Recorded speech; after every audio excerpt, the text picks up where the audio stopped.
What's up, my beautiful troop? In today's video, we are going to start with the bare basics of building out DnB drum breaks. I want to go through the absolute beginner to where you just get the basic pattern, to using some of the tools you'll find in your DAW to make it a little bit more exciting, a little bit more interesting, and then right through to like the advanced kind of stage where we're really going to start building in our own break and making it our own to fit our piece of music. I really hope it's going to be an interesting and useful video for you. If you're anywhere from beginner to kind of like intermediate in music production or making DnB tunes, it'll be really helpful for you. Anyone who's been in it a while, it's just not a video for you. I do apologize, guys. If there's something you'd like to see though, leave that in the comments down below. So without any further ado, let's dive into today's video. So the first thing we're going to start out with, guys, is I've built the most basic drum pattern here, and I've just used some stock Logic loops just for like ambience over the top of everything so we can get an idea of how it works. It's just this. The most basic of bass, right? And we're just going to break down how this pattern works. I'd just like to note as well, I've not used sounds that necessarily harmonize and work amazingly together. I've picked a set of sounds so that you can really easily define when you listen back what each one's doing. It's not necessarily how I'd build a breakout, but I found it was more useful to be like, this is obviously the kick, this is obviously the second hi-hat and the first hi-hat, this is obviously the snare, shaker, etc. Which is why it's not going to sound stunning, but it's a good teaching tool. So the first thing is the breakdown of what we've got in front of us here, right? This is cut into 16 steps, which is cut into 4 segments of 4, as you can see here, right? This 16 steps is going across one bar. This is what we'd call a quantize of 16ths. Green across the top is our kick, blue, purple, whatever you want, is our snare. We've got hi-hat 1 as orange, hi-hat 2 as pink, although I've left them as 16 and 1. You get what I mean though. And then we've got this shaker at the bottom, which isn't used just yet. So let's just break this down real quickly. Let's take all the sounds away. So the very first thing to note is we've got 1 through 16. A kick is generally going to land on the 1 and give us this pattern here.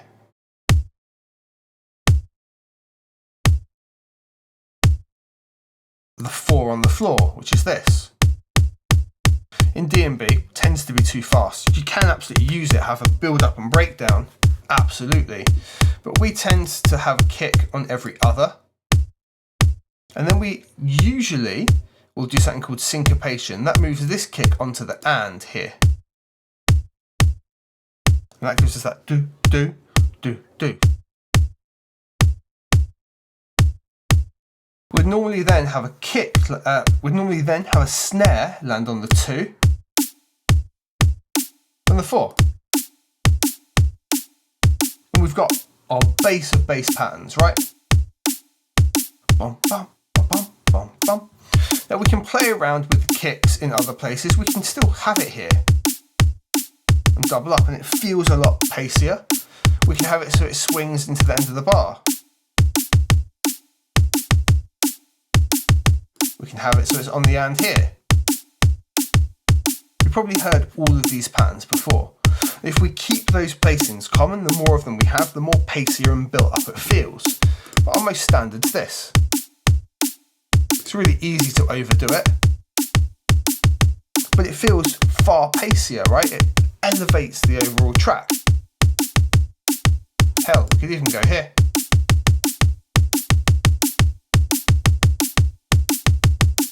Completely depends what you're after. Now the same thing could be said with the snare. The snare doesn't have to land here, it can land in the middle. And you've heard this pattern before as well, kick, triple snare. And we can get another kick in here.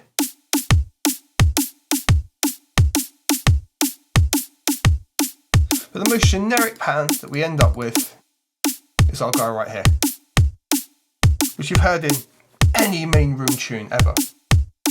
Now what usually happens here is that we have a hat that fills in the spaces on the ands or on the ones in between, right? So we'd have a hat here. We'd end up with a hat here and here and here. And that helps us move along with our break when there's not so many kicks involved, right? And the other thing is you'll usually have a hat that also sits on those drums or a shaker or whatever kind of percussion. So we end up with something like this.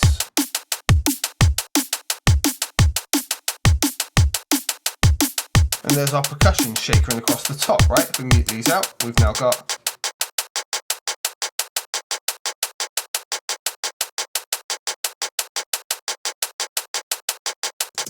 now all the 16th, now all these notes in between, they're all left, there's always a space. So it's every other note effectively being used in this kind of pattern. If we find that we put things here, everything kind of seems off. We end up going in those notes in between. And that makes complete sense, and this is the most common like DnB pattern for main reel or modern DnB that you're going to end up with. But like I said, you're completely open to move everything around for different breakdowns and switch ups. And if you keep it with those gaps, that's pretty much always going to work for you. You can even get away with this.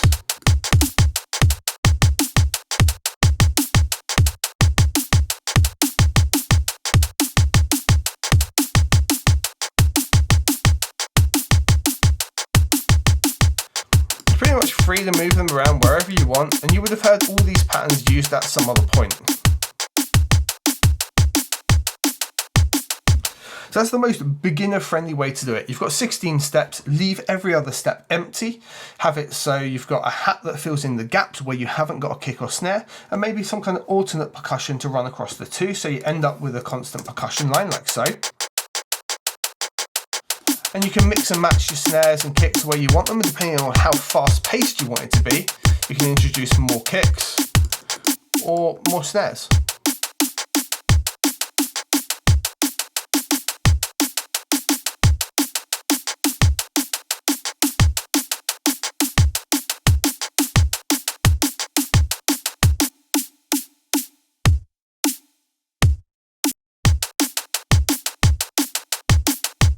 Remember, when your tracks are ready and you want to release your own music, check out the channel sponsor DistroKid, and if you use the link below, you'll get a discount off your first year of unlimited distribution. Now let's move over to a little bit more advanced, perhaps let's call it intermediate. You'll notice now that the pattern is slightly different and that we've got these lines going through the squares. These lines represent one of the two extra things we're going to introduce here, and that is velocity. What velocity ends up applying to in terms of MIDI is basically how loud that sound comes across.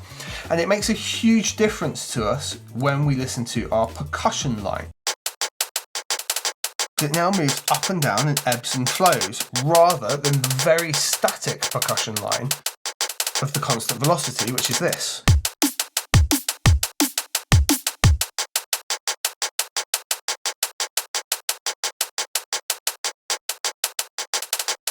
Makes a huge difference. Now, if you're astute, you can hear that something else is going on as well, and that the timing seems like it's slightly off as well. And we'll come to that in just a second. Now, something on the one, you might always want to hit at full volume, and your snares you might want to keep relatively consistent. A really nice, simple velocity pattern is to have a loud hit on the one and a quieter hit on the ands, right? So we could have the percussion, for example, hits hard here and it's quieter here. Hard here, bit quieter here, louder here, quieter here, louder here. And we get that ebb and flow in terms of level, rather than just the consistency. You could have it so your first snare is louder and your second snare is a little quieter, if you so desire. And similarly with kicks, have the first kick be fully loud, one on the and, a little bit quieter to bounce things along, and louder again here. We could also have it the inverse, so we've got two loud kicks and a slightly quieter kick to bring us into the end of the bar.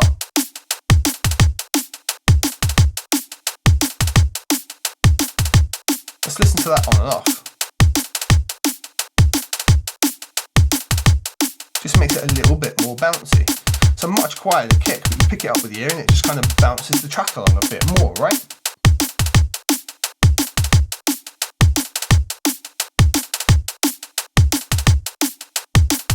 Could be nice to alternate this. Maybe you have it so it's there for one bar, not there for the next bar, or not, or vice versa. It helps it just extend the overall break, and it's not exactly the same every single bar over. It just has that little bounce to it that adds into the overall, well, groove of the track. It's drum and bass music. It is rhythm-based music at the end of the day. So we're adding extra rhythmic elements using velocity. The other thing is here, we are using something called swing.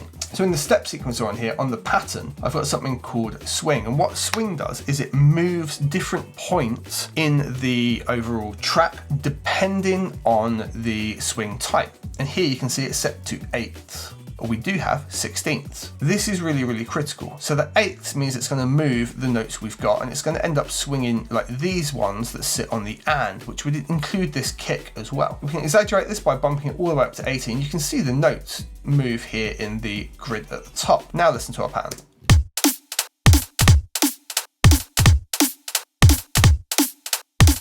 It's really out of sorts. So we need to find a nice balance that works for the groove. I found about 54 to be quite good. I recently put out a track called 53% swing for this reason. And there it is. That makes a big difference. Just bring it to 50 where it's a lot more rigid. We as humans, we pick up those tiny little differences. We don't realise we're doing it, but when they're there, we really do notice them. We're very in tune with rhythm. Whether or not we say we can keep it, those subtle differences there make a huge difference. Now let's just highlight the percussion again. And if we did this on 16ths, it's going to move a different set of notes.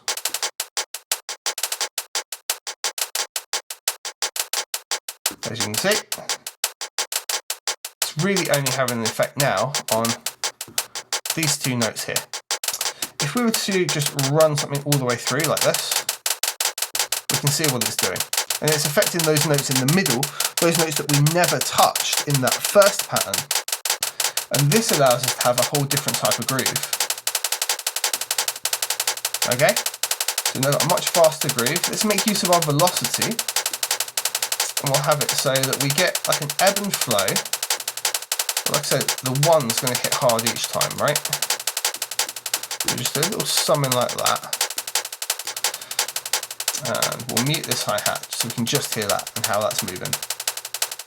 We're at 55. Too much at 75, right? Dial it back to where it's kind of a nice groove. 55, 56, 57, they're all kind of cool. So now let's bring our kick back in. It almost swings out of time because the note in between where the kicks are what's moving. The kick's still dead rigid, it lands exactly where it should.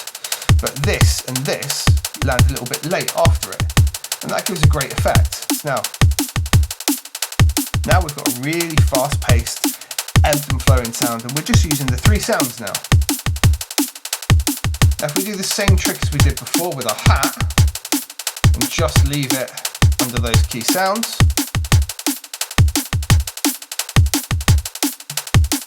alright, we've now got 2 separate grooves going, and it helps things move along a hell of a lot more. Now we can do the same trick we did before, and if we maybe just fill the gaps, right? So let's find the gaps and fill those in real quick. So we've got this, this and this. Everything else is filled in.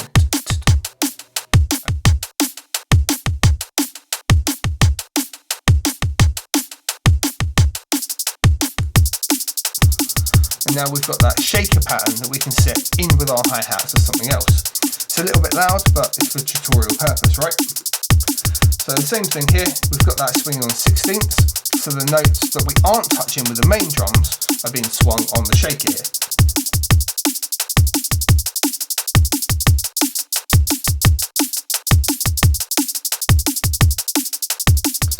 Let's make use of our velocity. We'll have it so it shakes hard and then a lot quieter for the rest. We're going to get a much more interesting break sound pretty easily here. And there we go. We've got our intermediate, if you will, break design.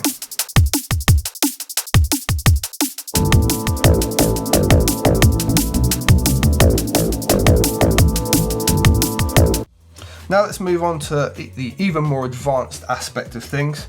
And here we are going to have to jump out of our comfort zone with the step sequencer, and we've moved fully into the piano roll now. And as we can see, all our different velocity layers and everything are displayed at the bottom here. You can get that menu with just this here. That will show you those different velocities. They are represented with color on the different notes as well. So red being the loudest and like a really pale blue being the quietest.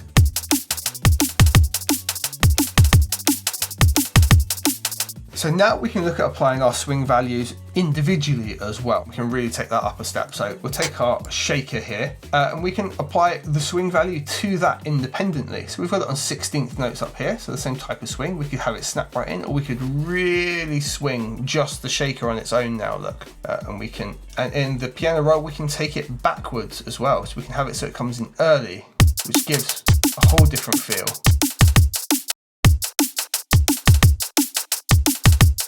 We can pull it later.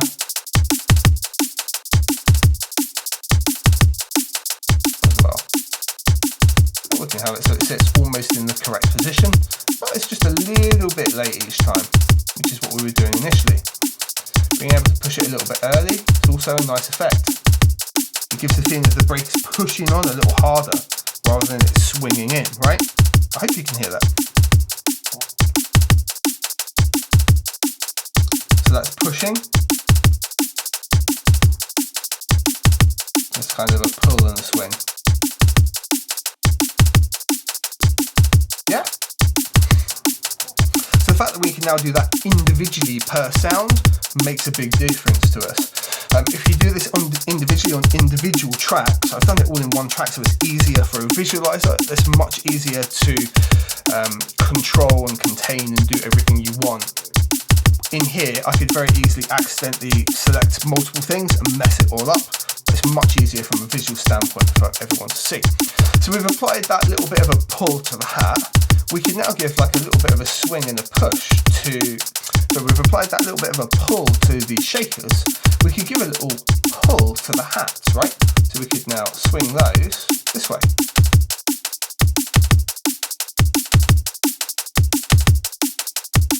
Now we're really starting to get two different grooves going. That's maybe a bit much. We'll just give it a little touch between the two. Just almost like a discrepancy between people actually playing, correct? Let's just listen to that versus the break we started on with no velocity, no swing, just the bass pattern. Bear in mind, we're using effectively the same drum pattern here. We've just applied swing, velocity and the shaker. Same sounds, effectively the same pattern. We've just livened it up, we've given it velocity, ebb and flow, and we've given it some push and pull with those different swing elements. Makes a massive difference, doesn't it? Now the thing to really take this further and onto the next step is I like to add some kind of break into it. This is literally just a break taken from Logic, just to give some like vintage vibe to it. That's way too loud at the minute. I would end up sitting it something like this.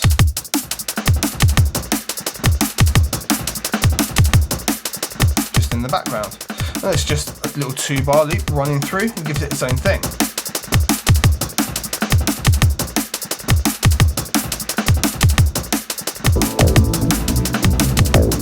So let's have a look how we would do that. So what is it? It's crispy vintage funk break. We're going to delete all of it. So we can go into the loops library here in Logic, sound packs and vintage breaks. And I've already forgotten what it was called. Crispy vintage funk sounds about right. Very different sounding break, right? So we drag that in over here, pop it in the quick sampler. I will have a quick look at it like this and make sure there's nothing like silly going on like that. And then we would delete any extra steps in or the silly cuts that we've got like that. Really easy way to do this. Right click, copy MIDI pattern, take it to the start of your pattern.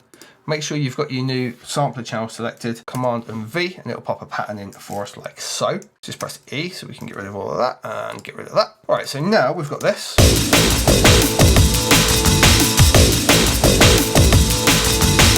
That doesn't really work, does it? So what we need to do here is go quantize, and we can quantize by the looks of that to eighths. So 1/8 notes. So that's just snapped it just a little bit, so it's a little bit tighter.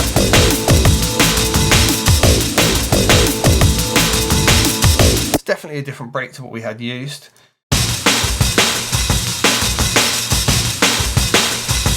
Giving us some pretty lively tops. Now listening to it, I don't really like that sound, so I want to bring that right down in velocity. But we do want like the shaky noise in between.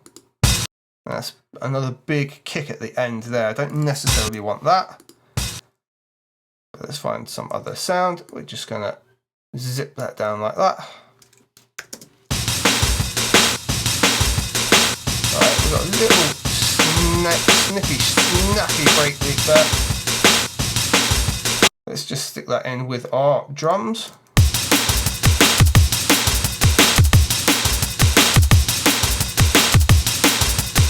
Right, if we snap it to 16ths, we can swing it the same way as we did before, but look, these notes, there's not enough here for us to do that.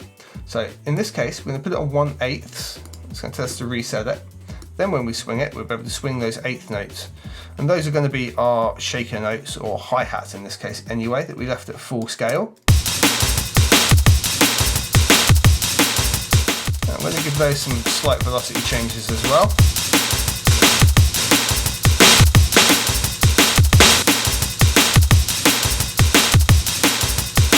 That's alright right there. I would put an EQ on here. I don't need all that low end, I've got a nice punchy kick. This up here is a little harsh. Get that right gone. Might actually bring the mids up here a bit up. Let's see.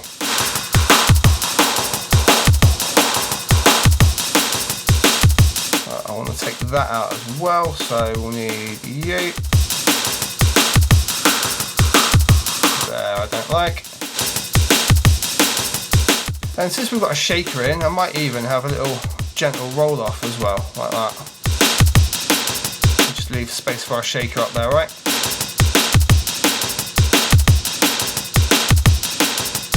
Definitely needs to come back in volume. You can do that either here with the mixer, or a much better way to do it would be in Quick Sampler and gain stage ourselves like so. And there's a nice easy way just to add a little bit extra to your break.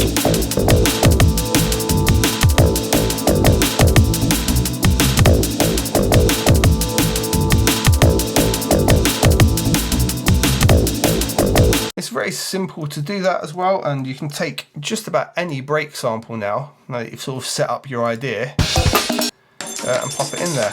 Let's see if we can get this conga madness to work. That's pretty wild. We drop it back over here in Quick Sampler, do the same thing again, seems to be roughly alright. We're going to copy our MIDI pattern, we'll delete this now, form a MIDI pattern, pop it in, quantize to 16ths in this case. Create the roller, give it a similar swing or push pull like we did before.